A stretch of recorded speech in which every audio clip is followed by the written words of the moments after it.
Muito bem-vindas e bem-vindos, cruelas e cruéis, a mais um episódio do Spoileristão, um canal onde não há problema em contar o final, porque afinal a vida já é um gigantesco spoiler. Novamente, direto da parte norte de Mordor, nos mega estúdios ultra reformados, estúdios 10,5. Aqui onde o sol não bate, onde a chuva não chega, onde mais uma vez foi cortada a névoa que dominava o ambiente por causa de restrições orçamentárias. Claro. Voltamos com a composição completa, Vespa, Sandro. E aí, É Breno? isso aí. Vamos lá? Meus amigos, vocês passaram muito tempo na Europa, fazendo mochilão, trabalhando para a NASA, em projetos obscuros, e agora o que trazem vocês de volta a essa nossa bancada? Estava com saudade de gravar com a gente aqui, pô? Não. Não?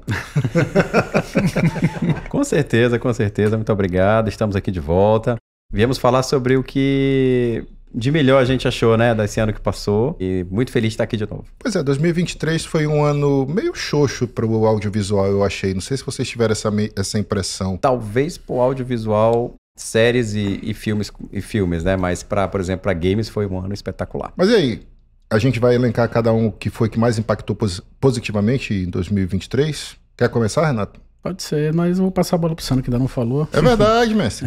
Você tá tímido hoje. Na verdade. Boa tarde, boa noite, boa madrugada, bom dia. Quero dizer apenas que sobre o período que nós não estávamos aqui, está sob contrato de confidencialidade, nada podemos falar. Talvez surja no futuro alguma indicação, talvez não, quem sabe muito talvez. Sobre o ano de 2023, eu queria dizer que eu vou começar roubando no jogo, né? Porque a vida é mais feliz assim. Quando a ideia é dizer o que você mais gostou em 2023, a ideia é que talvez a produção seja em 2023 ou o seu consumo da produção seja em 2023. No meu caso, nenhum nem outro. O que eu quero indicar é o livro de 2021, na verdade, mas que eu li quase na totalidade em 2023, mas tem um último conto que eu ainda não li, mas que eu acho que os 5 primeiros contos foram tão bons que eu queria deixar realmente aqui como uma boa indicação. O livro chama-se Forward. Ele é uma coletânea de contos organizadas pelo Blake Coach, né? O mesmo de Recursão, Matéria Escura, que tem uma premissa. Todo conto tem que ter como cerne inteligência artificial. Oh, legal. E aí ele chamou, além de o conto dele, que é o maior do livro, ele chamou uma galera boa. Ele chamou o escritor de Perdidos em Marte, ele chamou a escritora de Divergentes, ele chamou aquela Gesmine, né? Gesmine, eu não vou lembrar perfeitamente, mas ela é ganhadora do Prêmio Hugo, ganhadora do Prêmio Nebula, de ficção e ficção científica. Então ele chamou uma galera bem interessante. Porra. E todos os contos são muito interessantes, são 6, então... eu não vou roubar, eu não li, mas os 5 primeiros são bem interessantes. Mas eu queria destacar 2, que eu acho que se destacaram bastante. O primeiro é o dele, Summer Frost, o nome do conto.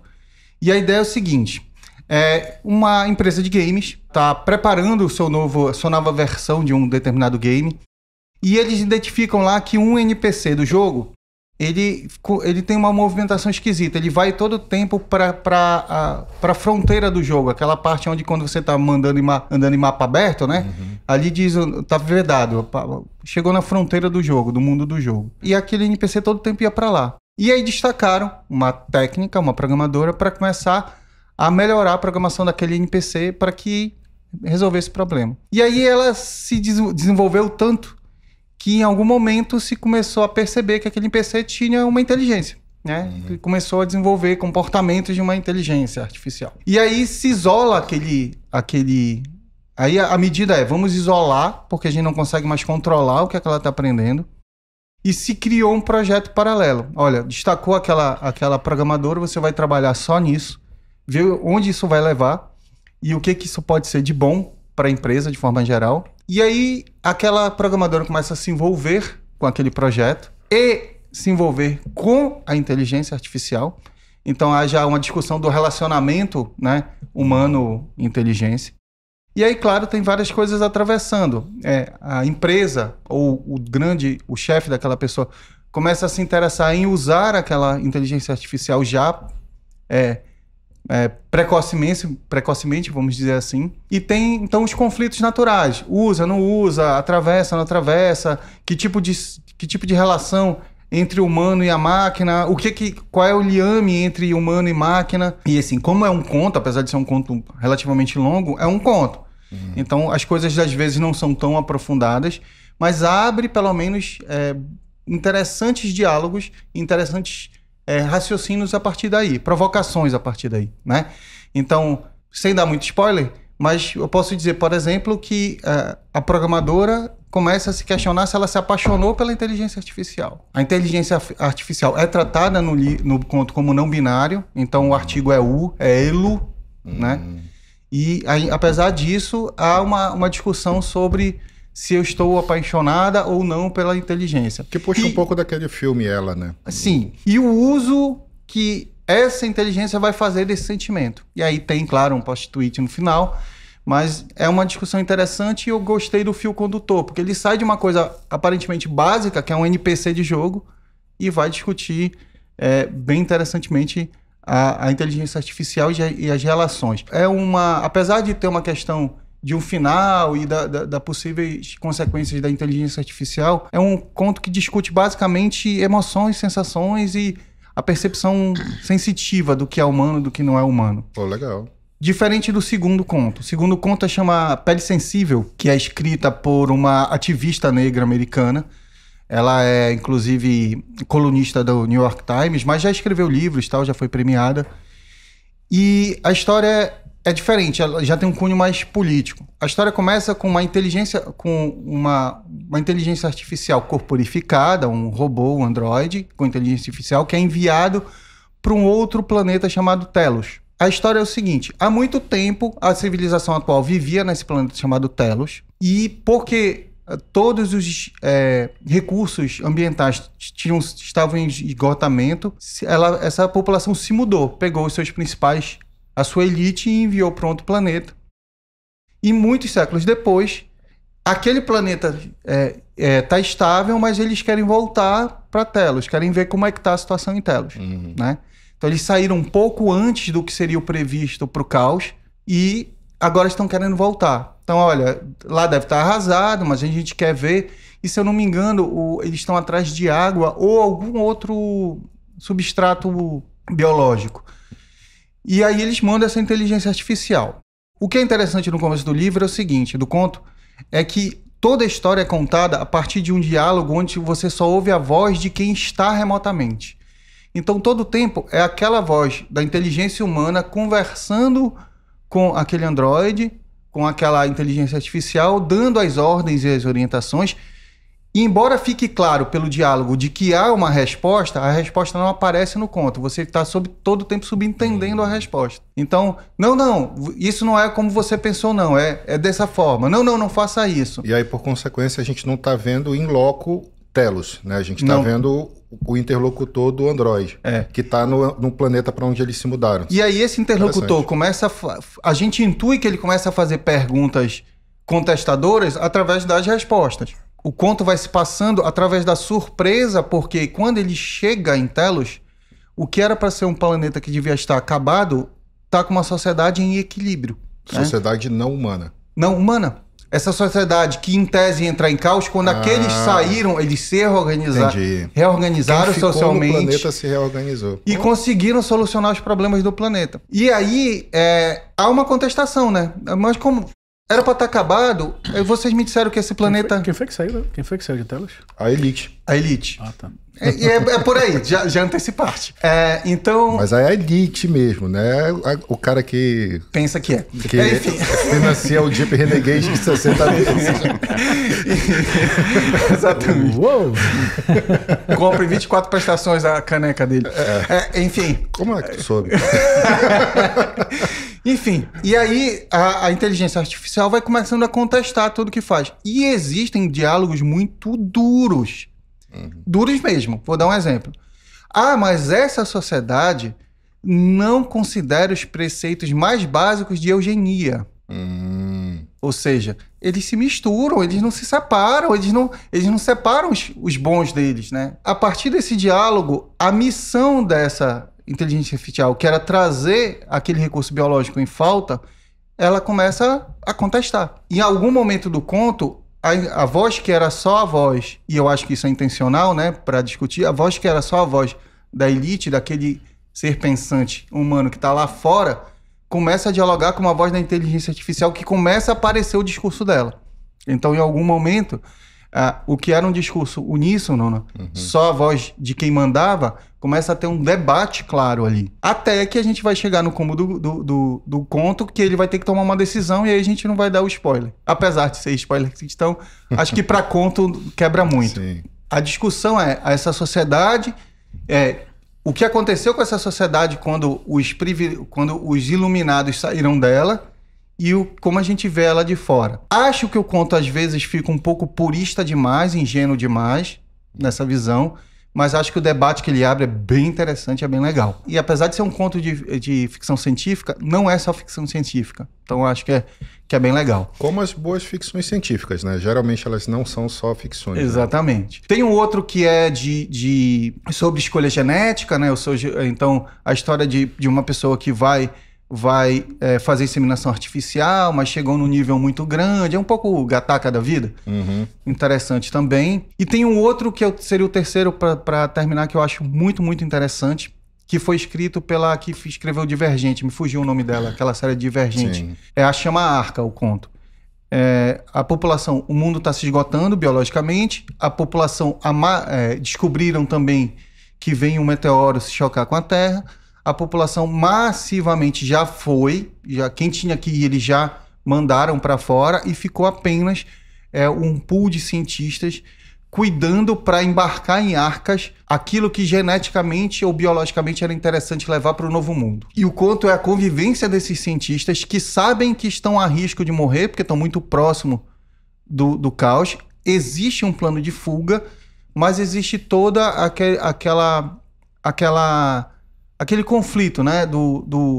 É a nossa terra, o que a gente está deixando para trás, quem que a gente está salvando, o que a gente escolheu, o que a gente causou, como a gente vai impedir que isso não se repita no futuro. E aí tu tem um personagem que não quer ir, tu tem um personagem que acha que tudo está acontecendo da maneira certa, tem aquele que está contestando toda a história. Então, é bem interessante, apesar de ser uma premissa muito básica e já, de certa forma, manjada, mas eu acho que a forma como ela escreve permite, e a gente também tem um final bem, bem interessante, bem surpreendente. Então, acho que é um livro que mexe com o que está na voga, a inteligência artificial, ela dá várias perspectivas, são autores todos, acho que só tem um que não é premiado, então são autores bons da área e que dão variedade na temática. É um livro de 300 páginas, 300 e pouquinhas páginas, que vale muito a pena.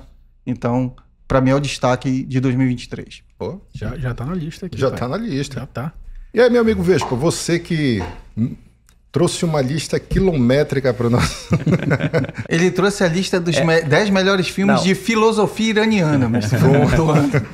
Por classe, né? Não, porque a gente tinha discutido várias ideias aqui, aí eu comecei a me preparar. Não, deixa eu pensar, vou colocar logo o máximo de coisa que eu consegui imaginar aqui, porque chega lá na hora, pelo menos eu já pensei no que falar, então... mas não se perde, isso tudo é pauta. Exatamente. A lista dele dos melhores é mais do que a minha lista dos assistidos do ano. Só Tem várias ideias. Mas eu ia dizer o seguinte, a gente vai extrair daí pelo menos, sei lá, 2, 3 pautas pra frente. Ou 2, 3 temporadas. Porque como a gente Melhores costuma, o quê? Como a gente costuma fazer bastante pauta aqui, né? Não, eu já ia dizer, assim, se a gente for falar das expectativas para 2024, a minha vai ser usar a lista do Vespa para fazer todos os episódios do ano, pô. Na hora que tu me perguntar, eu vou dizer, passa a cola. Pô, vai render, porque tem um bocado de coisa aqui. Eu acredito. Mas sobre o nosso assunto, o que te impactou mais em 2023? Vamos lá, na pegada do nosso retorno, né? Eu já parabenizar o Sandro aqui pelas indicações, eu vou já separar também, começar a pesquisar o que ele já recomendou. Na linha do que a gente está conversando, né? Vamos indicar melhor o quê? Não é propriamente um melhor filme, melhor série, melhor o quê? O que você mais curtiu, o que você mais gostou? E nessa pegada eu também vou falar 3 coisinhas aqui que eu gostei bastante, umas mais tradicionais e uma que vai fugir um pouquinho. Logo no início eu falei, né, comentando, né, não foi um bom ano também para mídia, para filme e tal. De fato, teve muita coisa estranha acontecendo, continua acontecendo muita coisa estranha, na verdade, no cinema. A Marvel continua esquisita. Bastante. Convenhamos, né? O flop da Invasão Secreta, por favor. Pois é. Não, eu ia dizer, é culpa do Kang, cara. Ele deve ter mexido alguma coisa ali no multiverso. Mas, assim, em outras plataformas, quando a gente fala, por exemplo, de games e tal, foi um ano excepcional. E aí, por isso que minha primeira... O que eu queria falar logo assim, de plano de cara pra gente aqui, é destacar É, na verdade, um jogo. Baldur's Gate 3, muito, tão aguardado Baldur's Gate, que é um RPG muito querido, clássico de computador. O primeiro é de 1998, vocês terem uma ideia. Eu era criança quando o meu primeiro computador de casa, que eu joguei Baldur's Gate, o primeiro. É aquela forma de D&D clássica e tal, bem complexo, bem cheio de regras, cheio de detalhe, e uma história muito bacana. 2000 teve o 2, e de lá pra cá a gente teve algumas expansões, mas basicamente parou. 2000 foi o último grande lançamento. 2020 a gente teve o Early Access do terceiro. E o lançamento foi já deu pra jogar um pedaço do ato 1, não foi nem o ato 1 completo. E aí agora veio o jogo finalizado e, cara, simplesmente inacreditável o valor de produção. Vocês têm uma ideia? Dá pra ter mais, assim, os desenvolvedores até falaram, 17 mil finais. Não é bem 17 mil finais, são 17 mil variações do final, porque você tem tanta liberdade que você pode fazer lá dentro. Dependendo de como você conduz a campanha, você pode ter inúmeros finais de fato diferentes. Impressionante, e cara. tudo importa. Cada escolhazinha que você faz vai importar e vai impactar lá na frente. Vocês têm ideia, dá pra eliminar personagem principal. Você pode se livrar de certos personagens principais. Logo no ato 1 tem uma escolha que você, por exemplo, tem uma personagem que você simplesmente não vai ter no seu grupo. Se você se alinhar com determinado... seguir determinado caminho. Que entra naquela divisão clássica de D&D, né? De neutro, caótico, bom, que aí, por exemplo, um paladino não andaria com, sei lá, um rogue, por exemplo. Que é uma decisão muito impactante para a própria trama, que você de quem você vai se alinhar. A história é bem legal logo de cara. Desculpa, não, porque tu falaste que um não andaria com o outro, e eu fiquei pensando na nossa ideia de fazer um D&D, bicho, acho que a gente não ia dar junto. Olha. Ou não, né? Não, de repente. Só colocar rapidinho a premissa, né? Não sei se o Breno certamente vai reconhecer os Mind Flayers, os devoradores de mentes. Eu cheguei a jogar quando foi lançado, né, na primeira versão. É até uma pergunta que eu vou te fazer daqui a pouco, não vou me adiantar, mas eu achei interessante muito a questão dos vilões mesmo. Cara. Você começa seu personagem sendo sequestrado por uma nave de Mind Flayer. E aí aparece uma cutscene dele colocando lá como é que chama? Eles colocam aquele... Um vermezinho, né? Isso, acho que é o verme a palavra certa. Aquele vermezinho que vai transformar você no Mind Flayer depois. O processo para virar um Mind Flayer é isso. Você ser infectado por aquele negócio. E depois, de um tempo, você viraria um da raça dele, que é uma raça, na verdade, que tem obedece a comandos coletivos, né? Uma hive mind. E só que por algum motivo o seu personagem isso não vai acontecer. Não só com ele, mas com alguns outros personagens isso não acontece. Aí a história vai se desenvolvendo e você aos poucos vai entendendo o que está acontecendo para chegar na escala que é o ato 3, que é quando você finalmente está em Baldur's Gate propriamente. Você só chega em Baldur's Gate no ato 3. Baldur's Gate, se eu tô lembrando certo, é um daqueles planos que seria algo equivalente a Avernus, o Inferno? Não é no Inferno. Não. É Inferno. É no plano físico. É no plano físico normal, é uma cidade. É a grande cidade a grande cidade que a gente tem lá. Isso que tu lembrou, na verdade, são os reinos, por exemplo, do Inferno. Aí você já tem os Devils, tem Devils lá também, incríveis, inclusive. O Rafael, por exemplo, é um dos demônios que, tipo, percebe o que está acontecendo, ele tem uma agenda própria, ele intervém com o seu personagem, ele é um vilão que é meio aliado, mas ele tem a agenda dele, inclusive quando chega no ato 3, você tem umas escolhas bem importantes para fazer num contrato que você pode ou não assinar com ele. Assim, muito interessante. Tem caminhos, assim, pra tudo que é lá. Aquilo que a gente estava falando... Cara, vale muito a pena. Não precisa saber D&D pra jogar. Eu falo de verdade, não precisa. Você vai aos poucos aprendendo, é só ler um pouquinho lá e você vai seguir até o básico do que ele já sugere e você já consegue fazer. Não me pegou da primeira vez. Eu acho que essa questão do turno... Eu tô desacostumado de jogar jogos de turno. Agora, assim, falaste da cutscene. A cutscene, cara, do início do jogo é uma coisa espetacular. Assim. Eu falo, já que eu fiz um comentário polêmico na indicação do Sandro, sobre os verdadeiramente ricos, agora eu vou fazer um comentário polêmico no teu, que eu vou dizer assim, aquela cutscene, com aquela luta de dragões contra a nave, né, ela é melhor do que qualquer cena de Game of Thrones que você pode imaginar. Sim. Assim. Certamente. É impressionante aquilo, cara. Especialmente, com certeza, especialmente aquelas do final já. Sim. As últimas temporadas que pra mim nem existem. Eu vi essa cutscene e falei, isso é uma batalha de dragão, cara, assim. Tipo, porra, muito bom. São os Githyanki. Os Githyanki estavam comandando os dragões e atacando a nave, que eles são inimigos mortais dos Mind Flayers. Tem um ar meio de Avatar, assim, só que é bem feito, né? Olha, porque Avatar... E a história é muito surpreendente, na verdade. E a história é muito surpreendente. Isso é só é uma pequena parte, Breno. Isso é só uma pequena parte.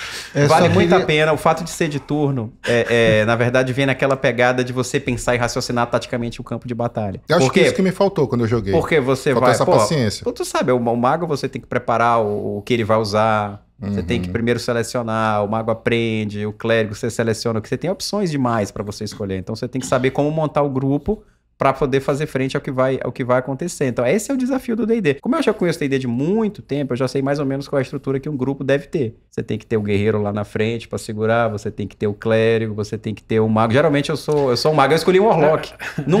Nunca tinha conseguido jogar o Warlock em D&D nos jogos normalmente. Normalmente não tem essa classe. E o Warlock é muito legal de jogar. O mínimo que a gente jogou juntos, assim, né? Borderlands. E aí, obviamente, tinha um que saia correndo na frente, maluco, e tinha outro lá atrás que deveria ficar atirando. Pois é. E aí, quando tu tá morrendo, aí tu diz, pô, bicho, o que tá fazendo aí? Eu tô mirando. Não dá certo. Olha, ele nunca vai tô perdoar vigiando a árvore, ninguém mexe com ela. Ele nunca vai perdoar. Pra cá, tu tá aí, porra, bicho. É um pouco mais tático o negócio aqui. Eu tava entrando no meu personagem, cara. Eu criei que o Zero, ele era um ninja alcoólatra. O alcoólatra tava ok, tava faltando a parte do ninja. Pois é, faltou fazer mais teatro do ninja, mas do alcoólatra... Justiça seja feita. Justiça seja feita. Ainda agora eu falei que nós não andaríamos juntos, mas eu tenho certeza que quem tá vendo por aqui, quem acompanha aí o spoiler que estão, iria pensar que um ou outro de nós seria uma versão mais caótica ou mais troll, mas estaria redondamente enganado. Aqui, as capas que são feitas aqui nessa mesa, elas são completamente diferentes nos espaços online. Olha, se fosse classificar, o Renato claramente é caótico ou o quê? Chaotic Good. Acho que seria Chaotic Good. Seria Chaotic Good. Mas é verdade, o Renato trouxe um assunto muito pertinente. Tem pessoas nessa mesa... Denúncia! Que aparentam ser pessoas lianas, tranquilas. Aí você vai ver Red Dead Redemption. Meu personagem é um troll completo. Meu personagem claramente é neutral evil. Teu jogo tem esse ar de neutral evil mesmo. Exatamente, claramente. O Sandro é good order. Como é que é em inglês? Não, é lawful. Lawful, Seria good lawful, né? Lawful good, Lawful good, seria tipo um paladino, né? Exato, você tem cara mesmo de ser... Peraí, o Chaotic Good seria o quê?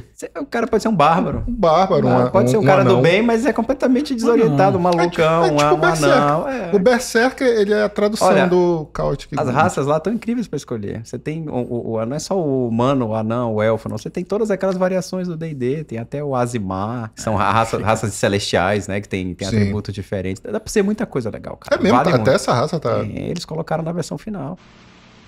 Não! De mecânica de jogo, tem muita diferença agora pra essa versão final da versão anterior? Do D&D que tu fala?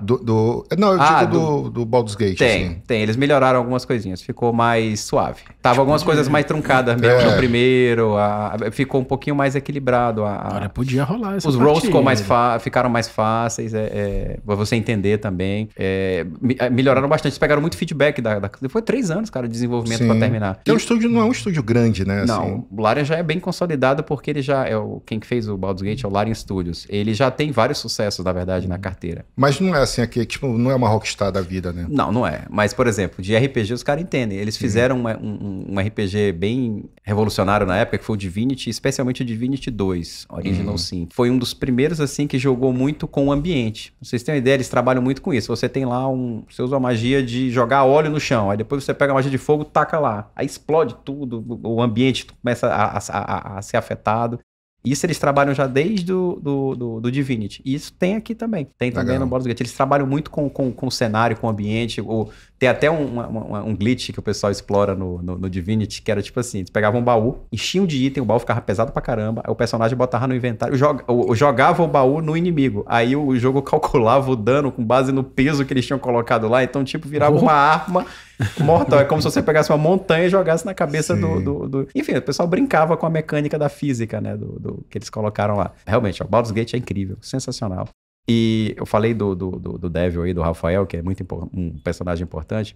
O sistema dele, ele tem uma side quest no final que é com ele, que você vai invadir a chamada House of Hope, que é a casa dele lá. Tem uma missão que você vai fazer lá. É uma das missões mais icônicas, e inclusive a batalha final é um negócio assim de um capricho inacreditável. Se tu puder até pegar o editor, um pedacinho da música que chama Rafael's Final Act, pode pegar lá. É simplesmente inacreditável o que os caras fizeram pra colocar isso lá no jogo. R$10. Não, sensacional. Sensacional. Maldade com o editor. Olha, a gente podia tentar essa... Não, agora, assim, independente de estar olhando pra gente, poderia tentar, cara, fazer um jogo desse aí. É incrível. Mas incrível. de mesa ou jogar Baldur's Gate? Dá pra gravar? De computador, sim. Dá, e ele é...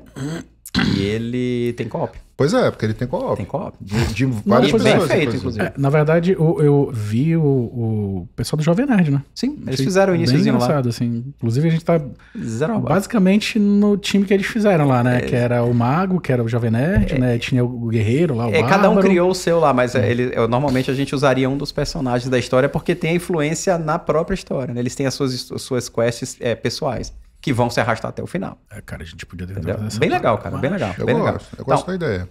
Plantada a semente. Essa realmente é o meu registro de melhor de 2023, porque realmente é incrível, cara. Incrível. Realmente, Baldur's Gate fora de série. Aí, pra ficar em 3 também, como o Sandro falou, vou só dar rapidamente 2 destaques de série. Não podia deixar de mencionar Loki, a 2ª temporada, que foi absolutamente incrível. É o que salvou o multiverso aqui pra gente... Todo mundo fala, eu não vi. Podia pular logo pro primeiro e depois os 2 últimos episódios. Tem um pouco do meio ali que tá ok, mas que destoa do que é de bom no final. Realmente o Loki teve um final muito, muito bacana, merecidíssimo, valeu demais, de verdade. Loki temporada 2 é sensacional. O Kang continua sendo o vilão. O Kang tá totalmente anulado no final, com o que Loki fez no final. A Marvel pode pegar o Kang, tá bom, bota a notinha de rodapé lá e pode esquecer, vira a página e segue o jogo. O que ele fez foi incrível, cara. O final muito, muito glorioso. Legal. Glorioso. O Loki conseguiu cumprir o propósito glorioso dele. Eu vi os memes na internet, mas aí... Mas é porque eles puxam o gancho. No final, eles vão resgatar a cena do Loki lá do Vingadores, quando ele fala no propósito glorioso dele. E chega lá o que ele evoluiu, que arco de personagem. Do que a gente viu nos filmes lá atrás de muito tempo. O ator, o Tom Hiddleston, né? Incrível, cara, a atuação dele também. Ele segura a série todinha. Segura mesmo. Impressionante. Eu não sei se o Renato viu, porque eu acho que ele se traumatizou com Invasão Secreta, não sei se ele não quis ver o Loki Na a segunda verdade, temporada. Eu comecei a ver o 1 com o meu filho, mas ele ficou meio O 2 assim, é melhor. aí a gente O 1 deu é uma parada. eu gostei do 1. Eu gostei da primeira temporada, mas o 2 chegou já tá. no final. O arco que ele conclui no 2 é muito legal, cara. Muito Tá aí, legal. eu vou assistir, inclusive, pra ver se tira Muito legal. o ranço de Invasão Secreta. Pois é, não, completamente. A Invasão Secreta é lá no subsolo, comparado à qualidade que tá Loki. Salvou mesmo, foi o que foi de bom. Pra terceira opção é algo que eu já falei aqui. Eu fiquei até em dúvida entre 2 aqui, tá meio que parelho, mas eu vou ficar com um Silo. Porra, roubou minha ideia. Ah, tudo bem. Eu ia vou mencionar ficar com o Silo também. Silo. Eu vou ficar com o Silo, que realmente é uma série que me surpreendeu, uma série que eu não esperava nada dela e que eu tô curioso demais pra saber o que vai acontecer lá na próxima temporada, que vai ter, né? A próxima temporada, pelo menos até onde eu tinha visto, tava Acho que vai rolar mesmo. pra sair. Que foi na Apple TV, né? Sim. Que foi divulgada. Então vale muito a pena a primeira e eu tô curiosíssimo pra saber o que vai ter na próxima. Eu acho que a segunda chega com peso muito grande. Porque eu acho Sim. que ela veio como algo que ninguém esperava muito. Um underdog, né? Sim. Ela subiu de patamar e agora, para se livrar... assim, se a história já tá toda escrita, tomara que ela faça jus. Mas porque assim, baseado vai num ter que se livro, livrar né? do peso, né? É porque é Vai ter que se baseado livrar num do livro, peso. na verdade. Eles adaptaram a obra, eu não sei até que ponto realmente O uma livro adaptação vai, não- 100% fiel, É. entendeu? Mas eu acho que ele já tem esse material para trabalhar e minha expectativa ficou realmente lá em cima, concordo contigo, por causa ela subiu de patamar. Enfim, legal. são os meus 3 destaques de 2023. Realmente mas me chamaram a atenção. E tu, Renato? Cara, depois disso aí... Eu fez- acabei não- falando só uma, mas no final eu tenho mais 2 também. Mas Não segue o fez, barco. não fez o dever de casa, né? Pô, mano. Provavelmente, enquanto vocês dois falavam, ele tava aqui pensando assim, pô, Não. foi que eu vi em 2023. Mas- Arm of the Dead. Double Dragon. Arthur C. Clarke. Mas eu acho que ele deveria ficar pra... Fim da infância. A tática é ficar pra última e pegar uma de cada. Pronto. Não, já anotei aqui as indicações. Inclusive, a gente estava comentando mais cedo que o Cantinho do Breno vai ser, inclusive, uma das minhas citações de melhor do ano. Foi de onde eu peguei algumas coisas que eu realmente gostei. Já tá anotado do Sandro. Do Vespa, eu acho que a gente deveria fazer esse... Ia ser interessante. Cara, eu achei legal. Vale a tentativa, pelo menos.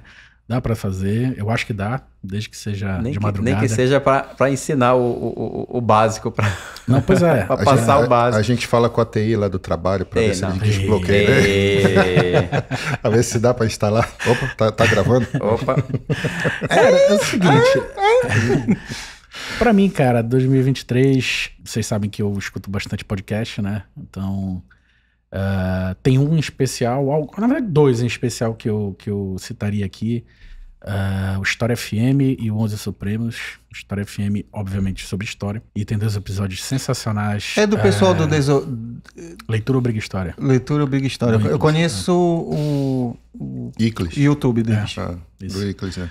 Cara, os episódios sobre a Guerra do Paraguai e sobre a atuação do Brasil na Segunda Guerra Mundial são, assim, sensacionais. Inclusive, por causa deles, eu comprei os 2 livros que são indicados lá pelas entrevistadas, ainda quero ler, porque pra mim é uma coisa que assim, quando eu ouvi, eu acho que 3 vezes ou 4 durante o ano aí o episódio da Guerra do Paraguai, por exemplo, porque assim, conecta com coisas que parece que passaram muito rápido ali na época de formação ou coisa assim, e eu talvez não tenha dado a devida importância, então fica aí essa dica desse podcast especificamente, né, o História FM. O 11 Supremos fica mais ali uma coisa pra quem é ali do direito, tem muita discussão bacana sobre direito, mas sobre instituições, sobre essas coisas que a gente passou aqui recentemente no país, então é muito bacana também. Quanto à série, cara, o Vespa tava falando de jogo, e o que eu tinha pego aqui, já antes, porque eu fiz o dever de casa, pelo menos para uma. Do filho dele.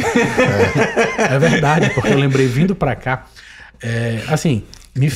essa série me fez jogar de novo o 1, a DLC e o 2, que é The Last of Us. Cara, eu fui jogar de novo. Eu botei selo levemente na frente do The Last of Us. Eu pensei em botar. Tava aqui tava junto com o Silent. Pois é. Acabei roubando a ideia do Breno. Eu voltei a jogar. Já tinha jogado há muito tempo atrás o 1. Joguei o 1, joguei a DLC, joguei o 2. Assinei a HBO Max. Paga nós. Por causa dessa série, assisti e assim, não me arrependi em nenhum momento, porque eu achei a série muito boa, a pegada muito boa, não é aquela coisa maluca de... Ele é um super fucking mega ultra matador de zumbis, não, infectados, e faz todas as peripécias possíveis e imagens. Não, é focado na relação deles, é focado nos personagens. Ou seja, não é o Eu Sou a Lenda do Smith. É muito bem construído mesmo, The Last of Us. Inclusive, o episódio que mais, assim, eu achei que explica quem é o Joel, inclusive, para os jogos mesmo, é aquele de um personagem que não é tão explorado no jogo, que é o Bill, né? E assim, pô, cara, muito, muito, muito bacana. Assisti, inclusive, com a Digníssima.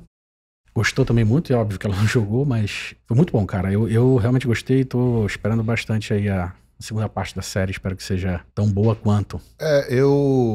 Eu ia sugerir, né, fica aqui lançada a proposta de quando tiver para estrear a segunda temporada, a gente fazer um especial de The Last of Us, colocando mais as nossas impressões. Sim. Esse bate-papo não deixa de ser uma introdução para isso, porque eu tenho curiosidade da gente debater verdadeiramente a série, até para eu rever, porque, cara, eu não consigo, cara, me conectar à série do The Last of Us. Eu gostei demais. Jogaste? Joguei muito, eu acho que foi isso. Acho que a memória do jogo tá muito forte na minha memória, assim, sabe, Enfim, calou muito fundo, assim, o jogo, sabe? Mas como foi a tua primeira convivência com o jogo 1? Foi vivenciar a história ou foi tiro, porrada e bomba? Não, eu vivenciei a história, que inclusive procurava fazer as coisas bem no stealth mesmo, que seria o que se esperava de um personagem num futuro onde os recursos são escassos e você pode morrer a qualquer momento. Tem um conceito que eu acho que é do Matando Robô Gigante, que eles chamam de mundinho, que é quando você entra mesmo no... Eu acho que foi um dos jogos que eu mais entrei mesmo naquela coisa do Joel. Eu não acho que eu tenho uma personalidade muito parecida com a dele, mas nos momentos que eu joguei, eu me sentia o cara. Então eu acho que talvez tenha sido essa a minha dificuldade, de me conectar ao personagem do Pedro Pascal, da Bella Ramsey, que estão atuando muito bem, isso aí não se discute, a série toda, a qualidade de produção é magnífica. Mas não sei, eu assisti, gostei, assistiria de novo. Foi aquele padrão HBO, na verdade. Vai demorar ainda a próxima, que se não me engano tava pra 2025, mas com esses atrasos aí deve ficar pra 2026. Parece que era o final desse ano, mas já ficou pro início do ano que vem. Não, eu acho que é só ano que vem mesmo. Se brincar, 2026, na verdade. Esse ano que vem, não vamos adiantar a pauta, mas esse ano já tem outro lançamento grande da HBO. Mas vamos adiantar a pauta. Outro grande lançamento. Cara, mas assim, eu te perguntei isso porque, na verdade, quem eu vi que não gostou foi justamente o contrário. Foi gente que jogou tiro, porrada e bomba e esperava da série tiro, porrada e bomba. Sim. Né? E aí, tipo, a experiência do jogo não foi a mesma da série. A gente meio que conversou passar uma vez, por isso que a ideia é quando lançadas a gente ter esse episódio, como tu falaste, porque inclusive pra mim, a cena em que acontece esse tipo de situação, em que eles basicamente são salvos ali, sei lá, por uma rodada de roteiro ou coisa parecida, tinha o potencial, na minha concepção, pra estragar a série, que é aquela cena do jogo onde eles estão numa casa, tem um cara com uma sniper, né? Eles têm que chegar até a casa, o Joel chega... Episódio 3. Exato. E depois os outros personagens vão descendo, estão os dois irmãos ainda juntos, né? E aí você vai atirando, né? E depois vem um monte deles e tal. A cena na série, cara, assim... Não tem outra explicação, não sei, óbvio, são os personagens principais, eles não podem morrer, porque assim, foi feita de uma forma, que é onde aparece o Baiacu, inclusive, foi feita de uma forma que aí tem aquele zumbi criança lá, até aquela... enfim. Só que assim, cara... Mini zumbi lá perseguindo claramente o personagem tá aqui, o zumbi vem... Opa, desvia? Não sei o quê. Ali, pra mim, assim, cara... Não posso, peraí. E fora que tem aquela função de limpar o teatro de operações, porque eles estavam praticamente com um exército, né, rendendo eles estavam encurralados. Como é que eles iam sair dali? Chega aí o Ex-Machina, esse bando de zumbi que vai matando só os coadjuvantes lá, inimigos dele. Sim, e eles, aí de boa, aí tanto que logo depois eu fiquei assim, puta, cara, que merda, tinha que ser isso, mas aí depois vem a cena dos dois irmãos, aí aquela foda. cena é foda demais. Aí, então assim, até isso salvou para o meu episódio, então a série... Além disso, como eu falei, me fez voltar a jogar e foi muito bom, cara, muito bom. Então, tem aí os dois, já temos 2 podcasts, tem os episódios. Queria deixar registrado aqui o Cantinho do Breno. Pô, obrigado, mano. Até porque... mas eu pensei que o concurso não valia, mas essa aí já tá fora de... Até porque uma das coisas que eu mais gostei de ter visto também foi o Planeta dos Abutres, que eu peguei a indicação no Cantinho do Breno, que ele fala sobre Pluto. E a gente fez o episódio, tá lá, inclusive, assista, por favor. Curta, dê like, siga, aperte o sininho, vai. A gente fez o episódio, foi muito bacana, é uma série de animação muito bem feita. Tem essas discussões a respeito daquilo que é dessa junção, né, da máquina e daquele ecossistema, daquelas formas de vida. Inclusive, assim, no final a máquina se reproduz, enfim.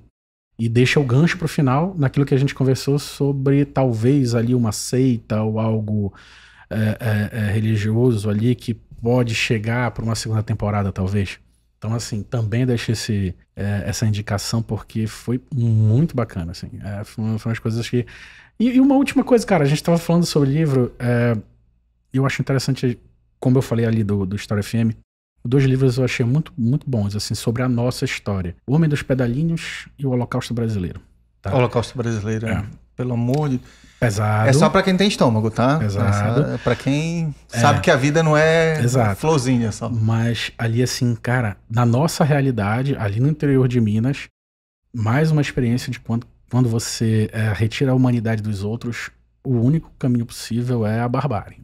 Assim, absurdo. E o Homem dos Pedalinhos porque mostra ali a história de um alegado criminoso nazista que vem para o Brasil e o autor conta a posição do Estado brasileiro a respeito dessa, como eu posso falar, dessa política de imigração racista, tá? Que ele faz uma discussão se existia institucionalmente um apoio a criminosos nazistas ou não. E aí ele vai mostrando, inclusive, com documentos, que não eram necessariamente criminosos nazistas, mas o europeu, branco, cristão, com um certo tipo de formação, teria preferência. E aí, obviamente, uma coisa calhava com a outra. Ele termina assassinado pelo Mossad no Uruguai. Mas assim, até pra gente ver o que era ali o nosso país nessa época, eu achei bem interessante. Covardia, começa a fazer link. Você me permite entrar só. O Holocausto brasileiro, ele, assim, é um link distante, mas quem lê os 2 livros vai entender. Tem um livro chamado Moisés Negro. É um livro de um autor egípcio. Conta uma história baseada numa história real, não é uma transliteração da história, né? É uma inspiração, inspirada na verdade, né? Inspirada em história real, mas que conta a história de um egípcio num período da guerra e que ele é colocado numa espécie de oh meu Deus, de orfanato, né? Gerenciado pela Igreja Católica. A gente não está num país católico, só de negros. E como é esse tratamento, como esse orfanato e a igreja se relaciona com o status do regime ditatorial presente na época, como esse menino foge para liderar uma resistência e toda a realidade dessa sociedade egípcia em pleno uma guerra civil interna. Então é muito interessante o livro, porque dá muito a se pensar em como se trata ou se maltrata parte da sociedade a partir de instituições confiáveis, entre aspas. Sim, que se colocam como assistencialistas, né? Filantrópicas. Instituições que seriam confiáveis. É um livro muito interessante, ele tem edição brasileira, eu li em português. Não é um livro muito conhecido, mas é um livro muito interessante. E ele, de certa forma, me lembrou o Holocausto, apesar das histórias serem bem diferentes, mas ele tem esse quê do... Em tese eu deveria confiar, sabe? Uhum. Em tese eu deveria confiar onde você está. Então é um livro que eu recomendo bastante também. Sem contar que, assim, a gente lê pouco literatura africana. Sim. E tem muita coisa boa, viu? Eu me dediquei a tentar ler. O ler. Egito fica na África também, tá, gente? Eu tentei... A pessoa esquece disso às vezes. Eu tentei ler um pouco mais... Tipo o México, muita que coisa o pessoal boa. acha que fica na América Central. O pessoal acha que o México não fica então, na América assim, do tem muita Norte. coisa boa. Tá? Então, já li muita coisa boa ali da... Se você tentar ler literatura africana, você vai encontrar muita coisa bacana.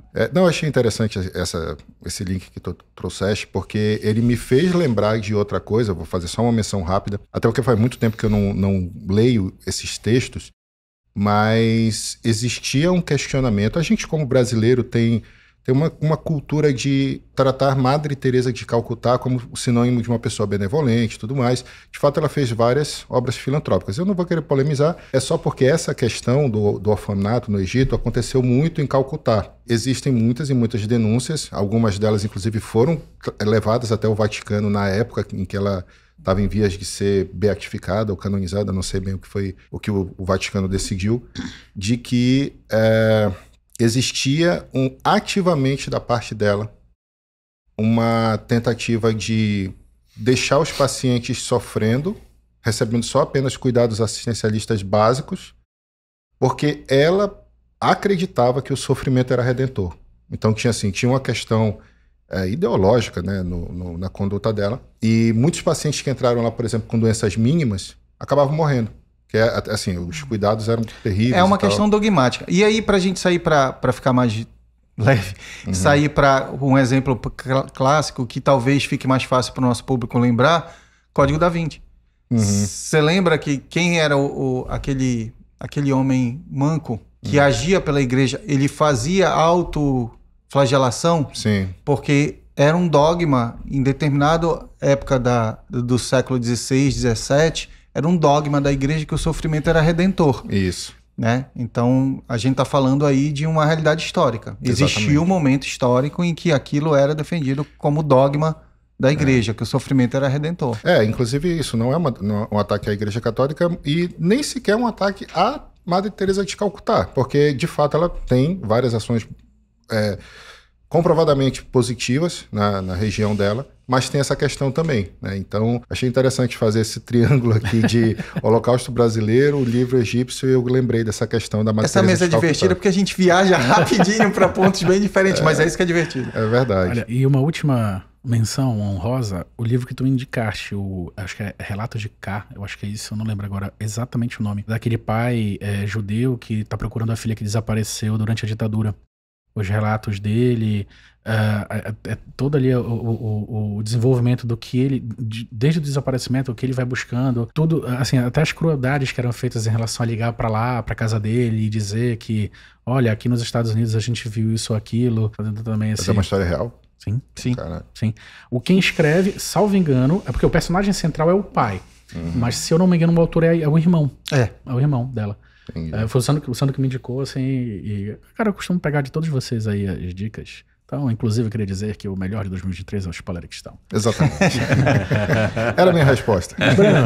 Breno, é o seguinte, então, pra desanuviar, bora ver se a gente consegue levantar o clima. Breno. Vai lá, 2023. E aí? É contigo. Então, galera, como eu comentei mais cedo, eu achei 2023 não foi um ano tão marcante, né, do ponto de vista audiovisual. Eu sempre lembro o icônico ano de 1999, que é considerado por muitos o melhor ano do cinema. Se a gente comparar 1999 com 2023, coitado, não dá nem pro cheiro. Mas a gente teve algumas boas surpresas, algumas delas foram mencionadas por vocês, algumas eu não conhecia. Já que o Vespa roubou minha ideia do Silo, que eu ia também fazer, mas eu ia fazer uma menção para ele, claro. Mas se eu posso dizer assim, porra, essa obra me marcou, sabe? Essa obra eu me empolguei, eu vi, porque eu tive várias experiências boas em 2023. Eu finalmente comecei a assistir House of the Dragon, gostei muito, me surpreendeu, mas ainda estou assistindo, então ainda não tenho como fazer uma opinião formada sobre a série, mas estou gostando muito. Revi algumas tantas. Assisti Silo, por indicação inclusive do Vespa, mas, para mim, a série marcante de 2023, é uma série, já adianto, também é uma indicação do Vespa, que foi a Fundação, cara. Cara, eu fiquei pilhado demais com a Fundação, cara, assim, eu comecei a assistir, claro, eu sou fã do Asimov, antes que venham os fãs do Asimov dizer que eu não sou fã do Asimov porque eu gostei da série. Porque os fãs de Asimov dizem que aquilo é tudo menos Fundação. E, de fato, eles fazem muitas alterações ali. Eu acho que, de repente, o casting não ficou muito... Acho que, por exemplo, a menina que é... A Gale? A Gale? Gale Dornick. Eu acho que ela não segura, acho que ainda é uma atriz muito inexperiente, eu acho que ela ainda não consegue segurar uma protagonista, talvez se tivesse escolhido uma atriz mais talentosa, enfim. Não que ela seja ruim, eu acho que ela não segura, ela não tem ainda aquela força que o personagem dela exigiria. Mas a gente tem o personagem do Harry Seldon com mais destaque. A gente tem a questão do Império, né? Essa coisa do Dawn Day Dusk lá, assim, dessa coisa do você ter 3 clones interagindo, um clone criança ou jovem, um clone no ápice da idade, que seria o personagem do Lee Pace, e o imperador aposentado, que é como se fosse o conselheiro. E é muito doido, cara, porque ela é uma série... A patroa não gostou. A gente não assistiu juntos, mas a gente estava conversando sobre. E eu achei que ela ia gostar porque ela é muito fã de Game of Thrones. E aí, eu achei uma série que ela tem essa atmosfera de Game of Thrones, é quase um Game of Thrones no espaço. Só que é uma coisa assim, talvez as pessoas que não tenham gostado, por exemplo, numa segunda reassistida, talvez pudessem gostar um pouco mais da série. Porque tem umas coisas que eu acho tão interessantes e são tão bobas na série. Por exemplo, a gente tem uma determinada configuração do Império. Então tem aqui a criança, o adulto e o idoso. Esse aqui, ele tem um comportamento mais irascível, beligerante, ele quer botar para arregaçar, ele quer ir lá invadir o planeta. Aí esse aqui, que já é mais o ancião, já botando, não, calma, vamos não sei o que, e a criança só olhando, né? Parabólica, só captando. Passam-se os anos, esse aqui cresce, e aí ele se torna esse daqui, e aí a gente vê o personagem do Lee Pace mais ponderado, quer resolver as coisas na diplomacia, porque chocava ele, quando ele era criança, aquela visão daquele cara despirocado. E aí o idoso, já que é o cara assim, tem que botar na minha época, a gente botava pra cima. Só que, como são os mesmos atores, às vezes tu fica perdido, né? Porque eles não falam uma passagem clara, assim. Às vezes eles dizem, faz tantos anos do atentado terrorista que destruiu a ponte, o elevador sideral lá, o elevador espacial. Foi um evento que matou milhões de pessoas e tal, lembrando que Trenton é gigantesco, né? E aí tu vai marcando na tua cabeça a passagem de tempo, só que ela é um pouco confusa nisso, talvez isso afaste as pessoas. Mas, cara, a ideia, assim, de você tornar a fundação... Eu tenho uma teoria, tá? Quer me falar? Não, pode continuar. Não, eu tenho uma teoria. Eu acho que eles fundiram as duas fundações. Eu acho que eles fundiram a primeira com a segunda fundação. Eu acho que a segunda fundação é aquele losango doido lá que o Hariceldo fica. Faz um pouco de sentido, assim. Porque, de fato, tá destoando bastante até do livro. Por exemplo, o Seldon, na verdade, ele tá intervindo agora aqui. Isso. Ele morreu e não morreu. É. Porque ele começou até... Não sei se vocês viram... O Breno... Tô falando da segunda também, já, né? Pois é. Eu assisti a segunda até recente. Eu vi agora em dezembro só. Eu consegui terminar de ver. E realmente, o Seldon, a gente tem Seldon pra caramba agora. Porque no livro, não. No livro fica o Seldon nas menções, as pessoas lembrando dele e tal, o ensinamento, o que ele pensa, o que ele queria. Quando abria o Vault, né, lá no livro, ele trazia uma análise do que ele imaginava que estaria acontecendo naquele momento. Tem uma parte do livro que a análise não bate muito. Não bate, aí eles ficam desesperados. Aí eles ficam, e agora? E agora? O que acontece? A análise sai fora da... vocês estão chegando na fase que vai acontecer isso. Na verdade, já é outra coisa. Ou seja, ele não tinha como acertar. Ele não é vidente. Sim. Já na Fundação A Série, o Seldon tá lá... Ele tem transferiu pro como é o nome? O Prisma, né? O Prisma, Ele tá no Prisma lá, enfim, aí ele começa a interagir com e tal. o próprio Prisma, né? Depois ele ganha uma forma física também, misteriosamente, que não foi explicado na segunda temporada. Tem umas paradas meio misteriosamente agora ele virou, ele ressuscitou, basicamente ele ressuscitou. Essa parte isso foge totalmente do livro. Né? Pois é, essa parte toda tá fora. Não, a própria dinastia... Que é do caralho. Como o Breno gosta de falar, é foda. A parte da dinastia eu achei incrível. Não tem no livro, mas essa dinâmica do Dawn, Day, Dusk lá, pô, incrível, cara, incrível. E tem umas histórias que desenvolvem super bem. Inclusive na segunda também. Sim. Tá encaixando legal o que tá acontecendo. Rouba um pouco a trama principal, né? Sim. Eu fico mais interessado, principalmente na segunda temporada, eu fico mais interessado. Porque isso aqui tá meio que mostrando por que a fundação caiu. Aquela amante do... Por que o Império caiu e a fundação que tá lá fazendo o papel dela. Aquela ex-amante de um dos imperadores, né? Sim. Que se tornou conselheira de mais velha, assim, uma possível rainha. Não lembro se ela chega a ser... se ela chega a sentar no trono ou a temporada acaba antes, esse detalhe acaba antes, né? Mas a interação deles dois, da conselheira com o idoso, né, o imperador aposentado, é muito legal, cara, assim, dá uma profundidade ali para aqueles meandros do palácio, muito legal, cara. Essa parte não tem, né? Também não. Nada disso tem. O do meio e a criança. E depois a criança chega a uma determinada idade. Isso. Obviamente, aquele que tá no meio envelhece mais um pouco, e o idoso é o que tá puto agora. Ele não morreu, ele virou... Não, isso acontece várias vezes. Várias vezes. É só um... É um ciclo, é mais de uma geração deles. Isso eu entendi. Não, o primeiro idoso já foi. Morreu. Não, pois é.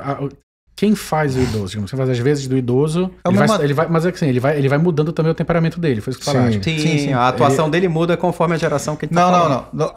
Especificamente quando o Breno falou, foi o cara que estava em meia idade, que tinha um perfil mais colérico, envelheceu e manteve o perfil colérico dele. Isso. Estava conversando com o jovem que era criança e que via naquele temperamento colérico algo ruim e acabou desenvolvendo mais o temperamento do idoso, que já não estão mais lá. Isso. E aí, o que ele diz? No começo, era um idoso mais temperado. Sim, mais temperado. E depois já virou o idoso, já é um cara mais colérico. Mais belicoso. Agora eles introduziram o mulo, né? Então, é isso que eu ia falar. Eles já meteram o mulo aí. Introduziram o mulo. Mas eu concordo, eu achei interessantíssimo o que tu falou, de que eles estão misturando um pouco as duas, porque no livro a gente fica... A primeira fundação não faz ideia de que existe a segunda fundação. Na verdade. E o mulo, ele quer descobrir a localização da segunda fundação. A gente vai caminhando naquela... A gente não sabe nem quem é o mulo, na verdade, né? A gente depois é que aos poucos a gente começa a desconfiar e mais na frente é que a gente descobre ele era. Aqui eles escancararam. O aqui mulo não. É quase um X-Men aqui. Aqui a gente está acompanhando também o nascimento da segunda fundação, dirigida pelo Seldon também, né? Pelo Seldon e pela menina. Aquela Gale, por exemplo, é um personagem do primeiro capítulo só do primeiro livro, do livro da fundação. Ela só tá lá para fazer aquela introdução, depois Acabou, não existe mais. E aí eles ampliaram muito, enfim. É porque uma a forma de contar, né? É uma versão mais dinâmica, uma versão diferente. né? Mais dinâmica. Porque assim, Fundação o livro ele é muito lento. Isso, mais devagarzinho. E assim, muito monótono. E tem umas questões que elas não são propriamente entre indivíduos. São avanços de história sociais. Que para tu transformar isso num livro, para transformar isso numa ação de uma... Como é que eu filmo isso? Como é que eu transformo isso numa cena? É muito complicado, então eles têm que pessoalizar mais, né? Eles conseguiram fazer algo parecido porque eles usam 2 planetas ali como exemplo. Um deles é Anacreon, o outro eu esqueci o nome, mas você tem traços na população, né? Porque lembrando Tespes, que na fundação todos... É Tespes? Acho que é Tespes, Anacreon e Tespes, Que eles são planetas belicosos e a gente vai acompanhando a evolução e é muito interessante. Isso eu acho que já é da segunda temporada. Acho não, é da segunda temporada. Que você tem uma passagem de ano entre a treta maior entre os 2 planetas. E aí você já tem pessoas integradas na comunidade da fundação, tanto de um quanto de outro planeta. E é interessante que deu a entender, pela forma como eles traçavam os estereótipos de um e de outro planeta, que já estava rolando miscigenação. Então tu tinha, por exemplo, eu acho que aquela moça que é eu acho que é padre, né? É muito estranho que eles falam, né? Que tá naquela fase de que a fundação assumiu aquele viés um pouco religioso para difundir mais alguns valores e tal. Aí ela assume uma função lá, né? Não sei se é padre ou eles irmão. chamam de brother, né? Brother, seria irmão. Não flexiona o gênero e tal. Dá a entender que ela é filha de alguém de Tespes com alguém de Anacreon. Assim, ela tem os 2 traços. Eles não falam exatamente de quem é. Um dos planetas tem o olho muito claro, né? E o outro parece assim ser mais árabe. Aí ela já tem meio que uma composição. Como eles amarraram a segunda temporada, eu achei legal aquela jogada para enganar a gente também, né? Quando Salvor Hardin é a primeira, que é a da primeira, que também participa do segundo. Como é o nome do... Robert Malo. Robert Malo. Quando o Robert Malo vai na missão dele encontrar com os navegadores, né? Sim. A gente fica achando que falhou miseravelmente, por assim dizer, né? Eu achei muito doido. Não, aquele twist no final, que é spoiler que também, então a gente vai falar. Aquele twist lá, cara, é sensacional. Na verdade, ele conseguiu sim fazer. E outra, é interessante aquela história do que o prisma ele é quântico, né? Que tem aquela ligação que tá nos 2 lugares ao mesmo tempo. Então ele acabou que a primeira história que a gente está acompanhando da Gale com a menina interveio, contou coisa que o cara do prisma, o Seldon do prisma, não tinha como saber. Porque o outro Seldon que estava acompanhando lá. Sim. E aí acabou que teve essa interligação e a gente só percebe isso, foi bem construído, né? Sim.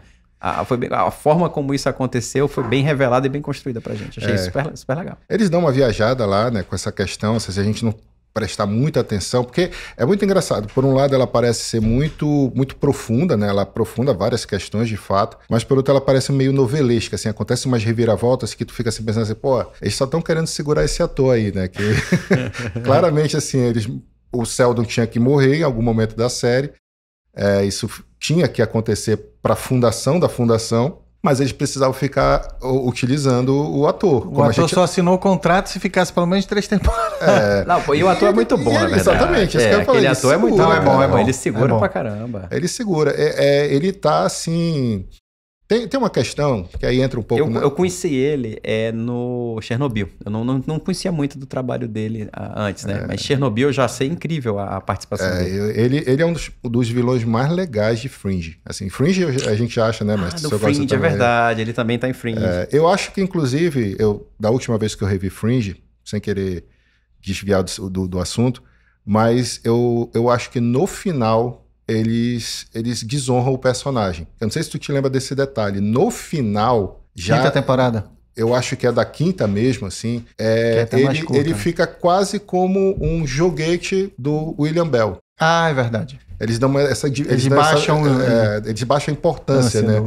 Mas antes, cara, o David Robert Jones era... E parênteses, viu? O Fringe não vi em 2023, não foi produzido em 2023, mas é um dos melhores de 2023. Foda-se. Concordo, né? Tá assinado embaixo. Talvez tu nunca viste Fringe, né? Já assisti até a 4ª, até o final da 4ª. Não vi a 5ª. Então já tá Já tá sabendo mesmo. É porque quem Só pega tá no nível hoje, do pecado mesmo, de não completar. Tá faltando terminar. é porque quem pega hoje em dia Fringe, que ela tem ainda aquele formato procedural, né? Do tipo, o vilão da semana, aí nos encaixes do início, alguma coisa do meio do tramandar aos final. poucos com algumas histórias paralelas que tem início, meio e fim. Isso incomoda um pouco hoje em dia, porque hoje em dia as séries... quando tinha 20 episódios antigamente, Isso, 18, 20. 24. Hoje em dia é 6, 7, 8. Não incomoda pouco, não incomoda muito, por isso que eu não vi. Exatamente, mas era o formato da época, era como dava pra fazer É televisão. a marca do seu tempo, é a marca do seu tempo.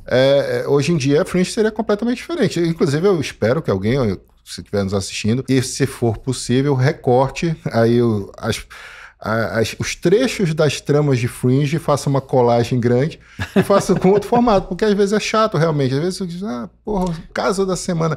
Ainda tinha, por exemplo, eu acho que Fringe padeceu muito padeceu muito por causa disso, por causa de Arquivo X. Ela tinha que parecer Arquivo X. Tanto é que na primeira temporada ela é um clone genérico do Arquivo X. Verdade. Depois que ela vai pegando a identidade Em algum dela. momento ela se liberta do mal de Arquivo X, se liberta dessa... E aí ela fica muito mais legal, verdade. Ela tinha que parecer. E quanto mais ela tentava aparecer, pior ela ficava. Exatamente. Cara, é o seguinte, e aí, alguma menção honrosa antes da gente passar para as considerações finais? Tem uma. Antes eu queria só dizer, meu amigo, vá de coração aberto. Assim, que eu acho que, como fã de A Fundação, que eu sei que o senhor tem algumas coisas ali que desagradam. Me desagradaram bastante os fãs, devem ter desagradado o Vespa. Tu chegaste a ver a série? Eu ainda não. Inclusive, da segunda Parei temporada. no meio.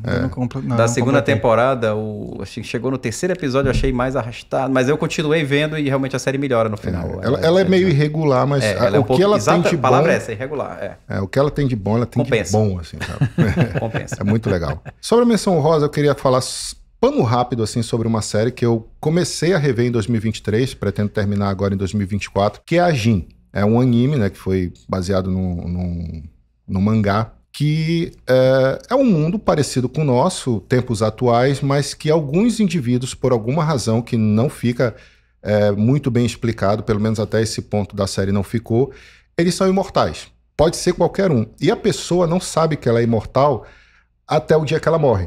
Então, assim, por exemplo, o nosso protagonista é um garoto... Ela não morre. Tu tem noção que essa frase ficou...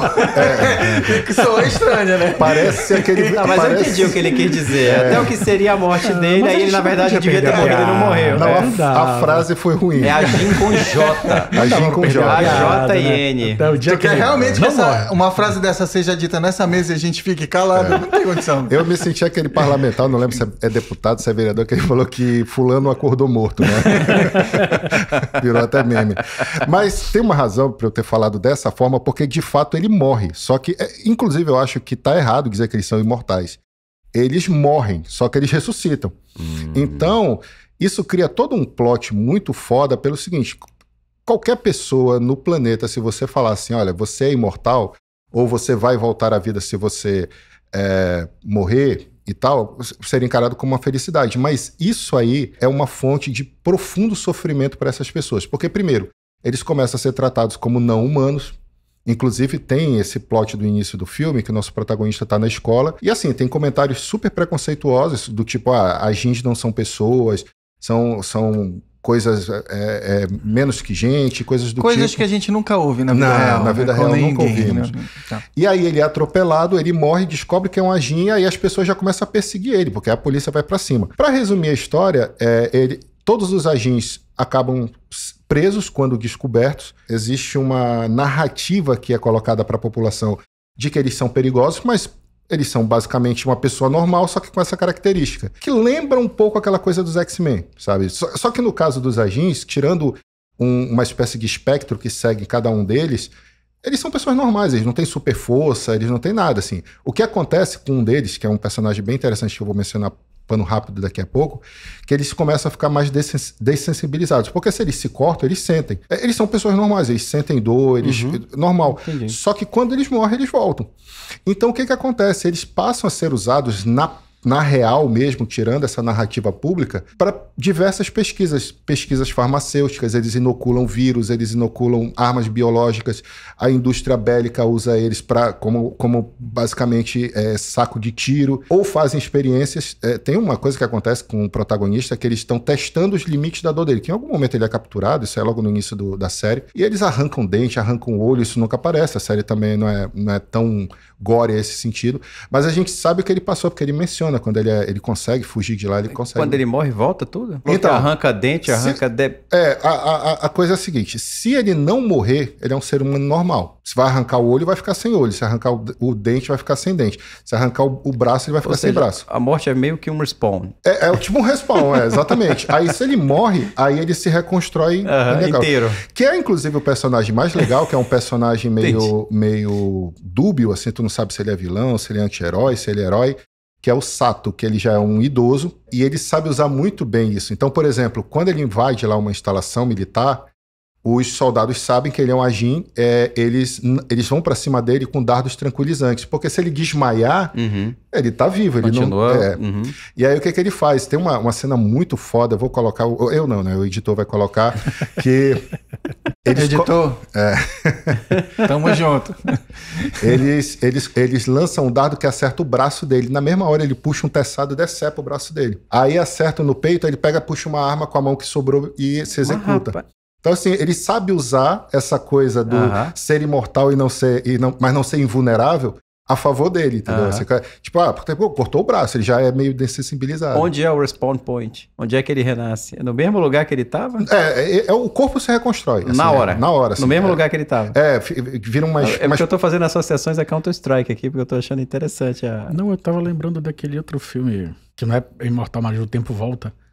Que o Tom Cruise, toda vez que tá perto de ele se mata. É muito interessante. No Limite do Amanhã. No Limite do Amanhã. Muito bom esse filme. Muito eu gosto dele, ele vai aprendendo, sim, muito legal. O final é meio blá, mas o filme todo é... Não, mas a premissa é interessantíssima. Mas sim, continue o Ajin aí. E pelo jeito eu ia perguntar, a consciência continua. Eles têm noção de tudo que aconteceu. Ele volta, mas ele lembra tudo, né?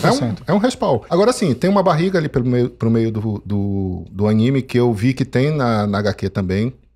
O personagem principal, ele é um bastardinho egoísta, então assim, tu não te afeiçoa muito por ele. Ele tem um melhor amigo dele de infância, que acontece a mesma coisa que acontece com Jumper, por exemplo. Tu assiste o filme Jumper, sim, eu sei qual e aí tu lá pela metade do filme tu fica assim, tá, mas por que eu tô acompanhando a história desse Jumper e não do Griffin, que é o coadjuvante que é muito mais legal que ele?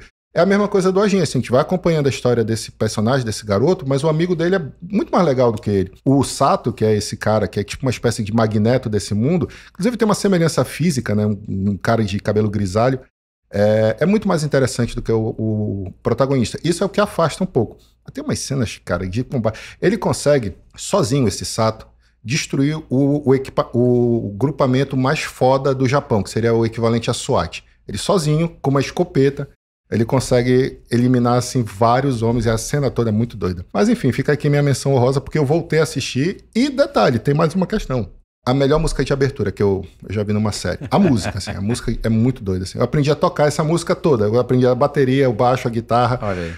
De tão, assim, obcecado que eu fiquei nessa canção, mas enfim. Legal. Menção honrosa, eu vou sair um pouco do lógico. Vou pegar um filme da Netflix, que é um filme até que acho que muita gente viu, embora seja não tão comercial. Se alguém gosta de Ilha do Medo, se alguém gostou e viu Ilha do Medo, deve gostar de Por Linhas Tortas. Deus escreve por linhas tortas.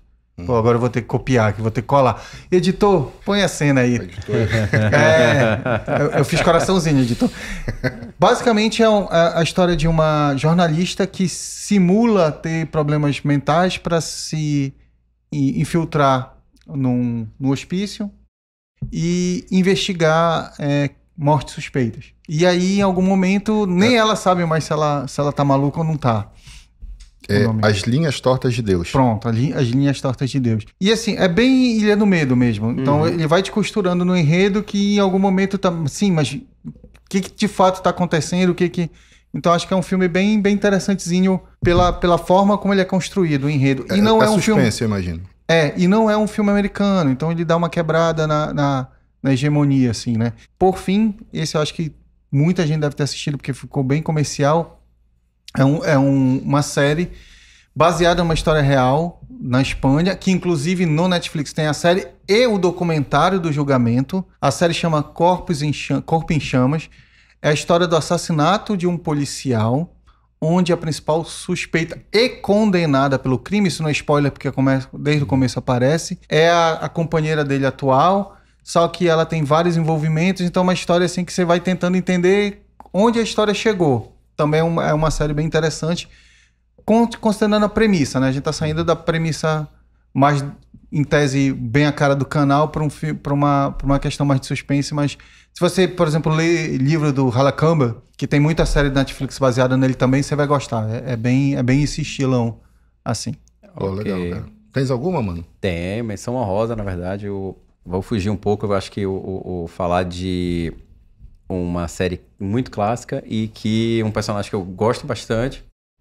Realmente não deu pra entrar no top, mas o que ele fez nessa terceira temporada foi muito legal, que é do Star Trek Picard. Se vocês quiserem, eu particularmente sou fã de Star Trek há muito tempo, podem ignorar a primeira e a segunda, vão direto pra terceira, que é onde a gente tem uma reunião da geração do Picard, que eles conseguiram fazer de forma magistral. Muito legal, muito legal. Mas eu ouvi boas críticas pra primeira temporada, Não, cara. A primeira foi legal, a segunda deu uma queda. Mas a terceira, assim, você não precisa ter visto nenhuma das duas primeiras pra você rapidamente linkar o que tá acontecendo ali. A terceira é bem Star Trek? É muito legal, muito. Não, é bem Star Trek. Sim. Na essência. Sim. Então não vou manifestar essa pena de ser cancelado. Não, pois é. Eu não gosto. Eu Não é gosto. minha pegada. Eu gosto. Eu gosto, cara, eu gosto. E ela reúne a geração antiga toda, na verdade, a geração antiga, eu digo a nova geração, na verdade, que é a do Picard. Que virou a antiga agora. Que agora já é antiga, né? Ele consegue reunir a geração de forma magistral, cara. Muito bom. A trama se encaixa linda, bonitinha, muito legal. Envolve Borg, como tem que envolver, aquela urgência o tempo todo, o Patrick Stewart está muito bem no papel, para variar. E realmente valeu muito. Todo mundo se encaixou bem direitinho lá. Eles estão todo mundo se aposentou, por assim dizer. Se aposentou assim, não estão mais na Enterprise, cada um foi pro seu canto. Lá na terceira, com o que está acontecendo, aos poucos já vai chegando todo mundo de novo e a gente consegue ver no final eles comandando juntos no Enterprise de novo. Muito legal. Até o Data voltou. Então, isso que eu ia perguntar. Como é que eles resolvem a questão do Data? Porque o Data tá envelhecido, né, cara? Não, mas ele conseguiu voltar. Na verdade, o Data teria, entre aspas, morrido, né? Eles conseguem resgatar ele mais pro final da história como uma inteligência artificial que eles precisavam para resolver o que estava acontecendo lá. Legal. E encaixa bem na trama também. Ficou muito, muito bom. É uma pergunta de fã de Star Trek, porque eu tô meio afastado desse universo, que é muita coisa pra assistir. Mas qual é a série que tá passando que é com o Pike? Strange New Worlds. Essa eu não assisti ainda. Essa eu não assisti ainda. Eu quero até... Botei na minha lista lá pra acompanhar, mas não vi ainda. O Star Trek teve algumas coisas realmente que não foram tão legais nos últimos anos, mas essa do Picard resgatou bem. E a terceira, se puder ver só a terceira, já vai valer. Não precisa ter visto as outras duas temporadas. Só fazer a minha menção honrosa. Jaci Maranhão, 47 segundo tempo, 50 mil pessoas... 1-0 Paysandu contra o Botafogo do Paraíba, papão na Série B. Eu não entendi nada. Bom, galera. Quase nada. Ô, irmão, você que sabe o que é subir da Série C pra Série B, você me entende. Bom, galera, a gente fica por aqui por hoje. Na próxima nos reunimos. Tchau. Uau! Até a próxima. Tchau. Valeu. Bora. Oi, irmão, tô descendo.